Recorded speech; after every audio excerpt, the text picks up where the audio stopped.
All right. Reveal your truth. When you were born, your soul shone bright.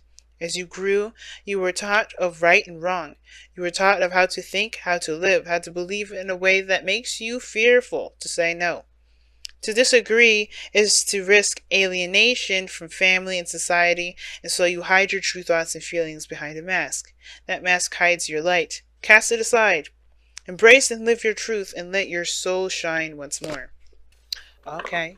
So this is sorry guys. I hope that was my stomach. So my bad. But anyway, whoa. Okay. Well. So this is about uncovering your true self. And uncovering your true self definitely comes with some definite hurdles that you have to jump through, right? A lot of like I said, traditions, things that were taught when you were as you grew up, things that you were accustomed to understanding that if you do X, Y, and Z, then this will become of you. Well, this is about becoming fearless and letting your truth become known, taking your control, you know, finding your control, finding your willpower, and making it so. Ending this feeling of not being completely you.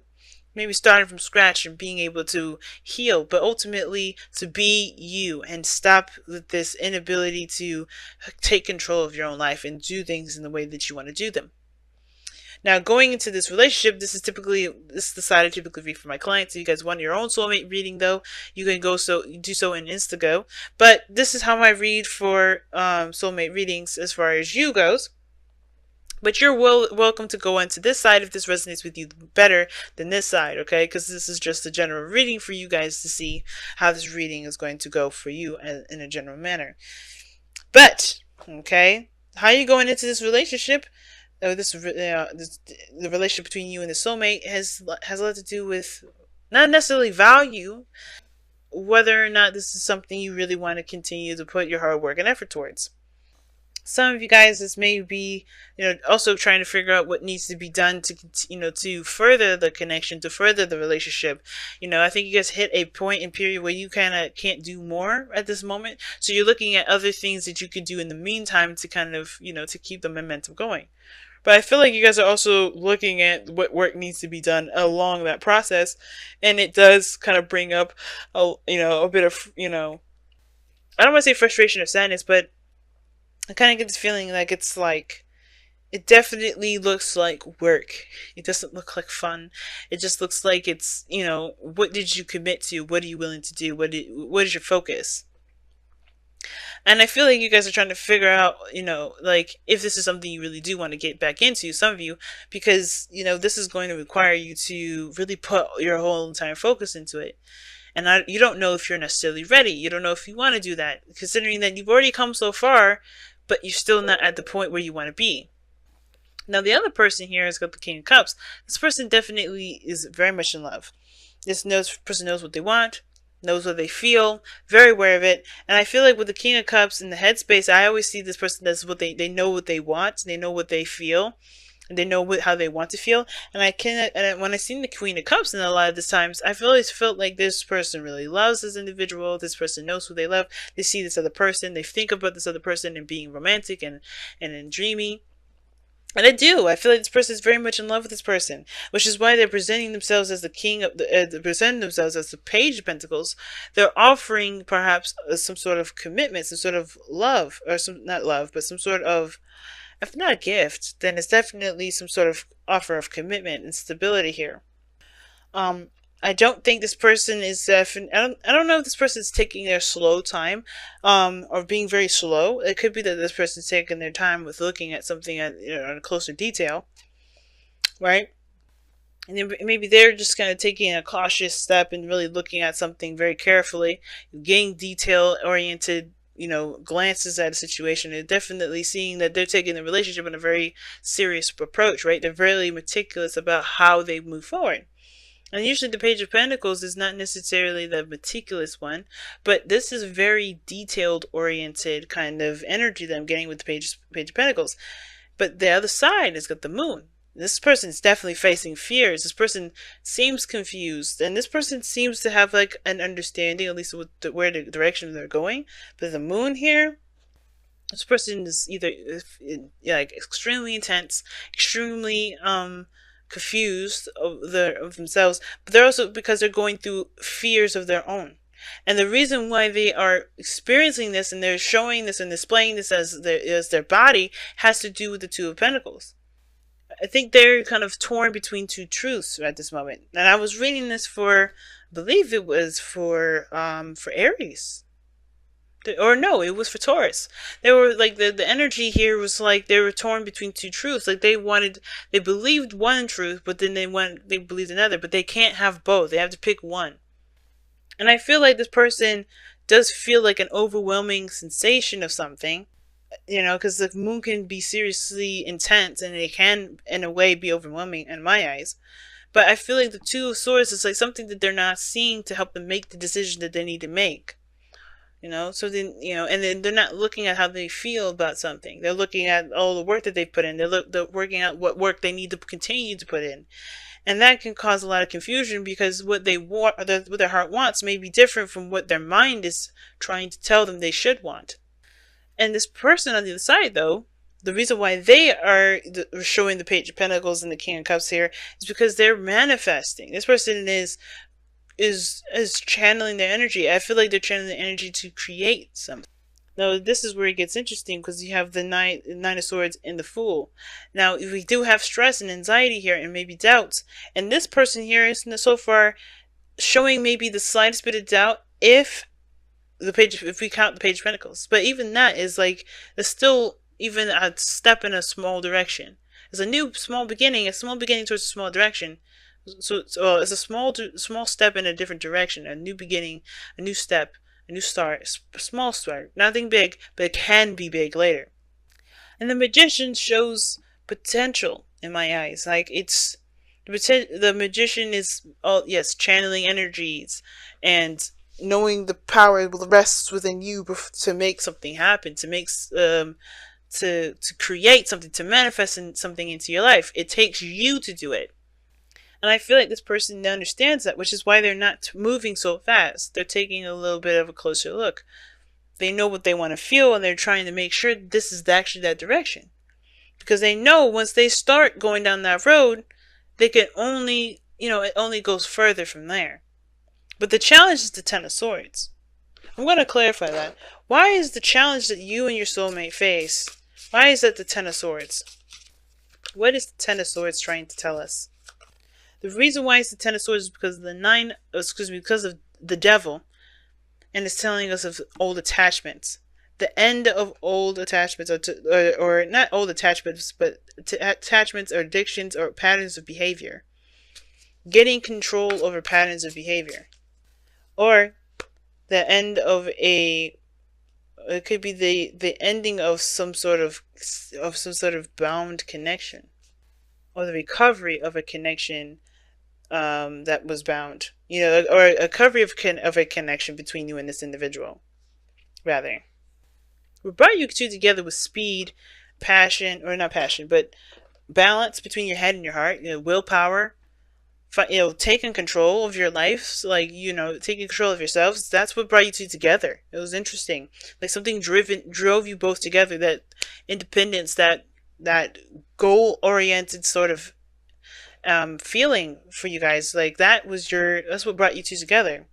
But now the ending of what you're giving your power away to, true understanding of your true power. Because I think for a lot of you guys were just pushing and pushing and pushing, right? Doing the best you can, keeping the balance. But tapping into your real potential here through the Devil, through seeing your true essence and being aware of what you're giving your power away to, and completely cutting that out too, from completely freeing yourself. That's what it looks like. That's why the power of the Fool is here too, because it's anxious. It does bring up a lot of anxieties when you're going down a new path and you truly have to 100% rely on you. And there's nothing around you that will help you or do anything like that, because this is truly 100% you at this point.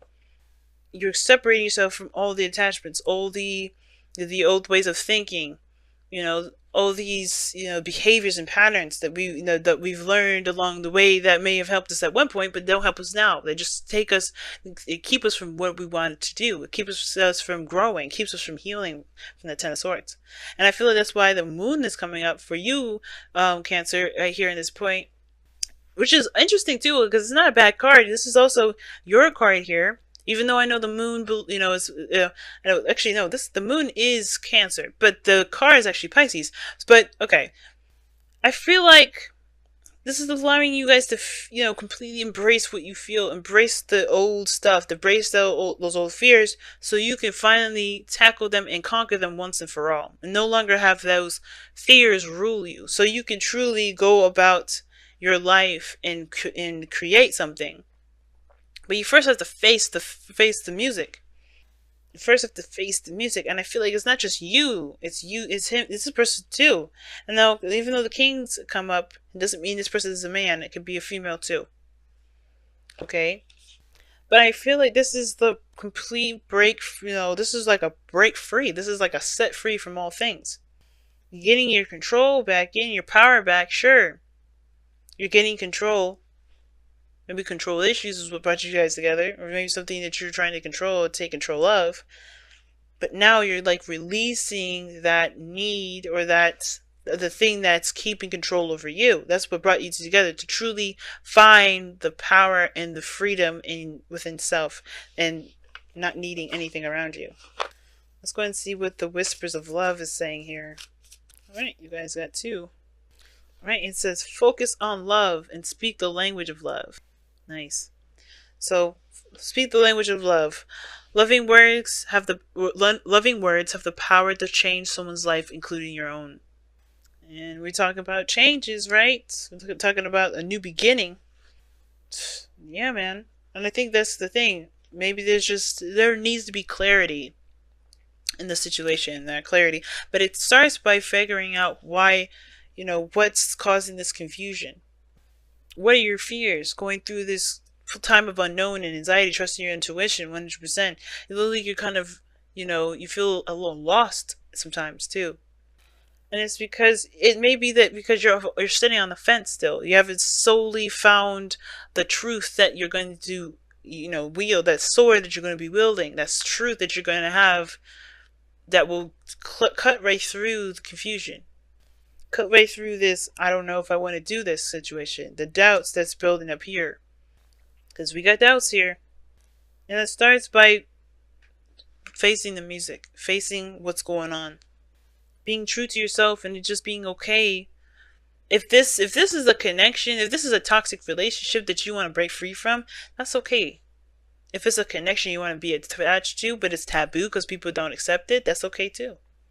But you have to face your truth, and you have to accept your truth and accept that people may not agree with it. And that's not gonna, and it doesn't matter what people think, because you're not gonna let anyone's outside influence, make you be someone that you're not. Because you have focus on love, that indicates look for good attributes in each and every person in your life. Now, it could be that you're looking at old things that happened in your past, like the reason why you haven't 100% committed to this relationship yet, or maybe that, you're having doubts about this relationship is because, maybe there's some things that this person here has done.